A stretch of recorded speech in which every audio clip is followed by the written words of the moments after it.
On Sunday, 6 November 2022, the northern part of the island experienced an upper-level trough which presented over St. Lucia from Friday, 4th November.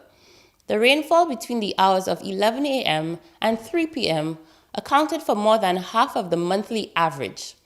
The high rainfall intensity resulted in rainwater not being able to be absorbed into the ground but becoming surface runoff. Additionally, persistent rains throughout the rainy season also had ground saturated, coupled with the issue of high tide. High tide for Castries area was actually at 2:09 p.m. on that day, which meant that the floodwaters could not be drained out to sea at a faster rate. Early evidence also indicated that large household appliances, which were dumped into rivers and swept by floodwaters, blocked and undermined bridges and culverts. The heavy rainfall, which resulted in severe flooding and land slippage, was localized to the north of the island and impacted several households and businesses that lost all their belongings.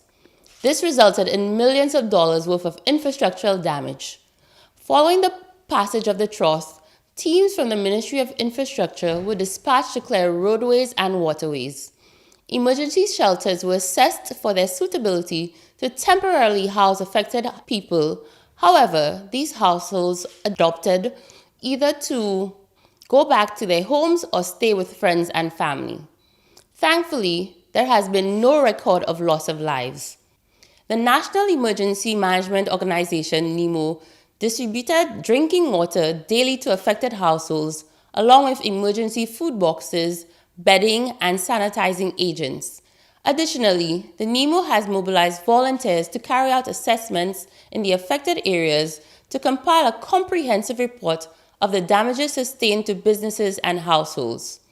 Technical teams from the Ministry of Infrastructure continue to clear waterways and road networks in affected areas. Technical teams from the various ministries are also carrying out assessments in schools, roads, bridges, and utility infrastructure, agriculture and forestry, and waterways. Preliminary assessments indicate that we have moved from a level 1 disaster to a level 2 disaster as of Thursday, 10th November. Just note that there are 4 levels of disasters. The extent of losses experienced not only by households but also by businesses, schools, and infrastructure has caused a heightened need for the coordination of emergency relief response. Once the situation has been stabilized and people's basic needs are being met, the planning and rebuilding phase will commence.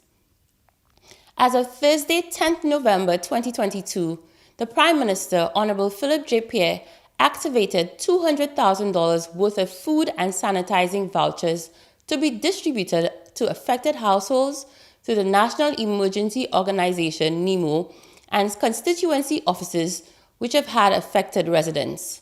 The Prime Minister has also been in dialogue with international donor agencies, as St. Lucia will require both technical and financial assistance to respond to this crisis. The Ministry of Health, particularly the Department of Environmental Health, has been on the ground educating and assisting residents with the proper burial and disposal practices for the carcasses of dead animals. Some hotels also recorded spoilage of food items due to the severe flooding and are coordinating with the Department of Environmental Health to adequately dispose of these items. The floodwaters may be highly contaminated by sewage and other toxic pollutants. Land slippages and floodings may have resulted in the moving and destruction of septic tanks, which resulted in runoffs of waste material, which can pose an environmental health threat. Therefore, proper management of water, food safety, and the use of cleaning and disinfecting products are highly recommended to reduce the occurrence of vector and waterborne diseases. The government has also activated post-trough mental health and psychological first aid to the public, particularly to the residents of Bexar and Grosley, via wellness centers by walk-ins and telephone. 2 schools were affected and closed by the Ministry of Education as a result of Sunday's trough. The Corinth Secondary School was able to resume in-person classes shortly after. However, the Dame Paulette Louise School remained closed for the week. Remote learning was employed as a temporary mode of instruction for the week to allow for the assessments and cleaning of the school compound. The ministry has indicated that face-to-face learning will resume for grade 2 to grade 6 from Monday 14th November, whilst kindergarten and grade 1s will continue remote learning to allow for the cleanup and repair of the affected classrooms. 2 hotels experienced major flooding during the trough and have been working with various government agencies to address the damages. A comprehensive update from the St. Lucia Hospitality and Tourism Association has been compiled and will inform the losses and way forward for the affected hotels, staff, and operators which were also affected. As of Monday, 7th November at 9 a.m., Lucia reported that 99% of its systems were back online. Crews were deployed to Babonneau and Balata, where poles had fallen as a result of land slippages. The Union Power Station has been decommissioned as a result of the 6 feet of water flooding and downed fences. Wasco has reported significant damage to its catchment areas and water lines as a result of the trough. To preserve the quality of water, some catchments have been closed off and will undergo repairs to provide safe pipe-borne water to residents. To alleviate these issues, Wasco has deployed water trucks to affected areas to assist with cleaning and sanitization. NEMO will also deploy water trucks to assist affected households with their requirements. Prime Minister and the Cabinet of Ministers wishes to thank the Cadet Corps who have been assisting with relief and recovery efforts since Sunday. To the staff and volunteers of NEMO, we thank you for your dedicated service. To the Youth Empowerment Action Committee, thank you for your service as you continue to volunteer daily at the NEMO.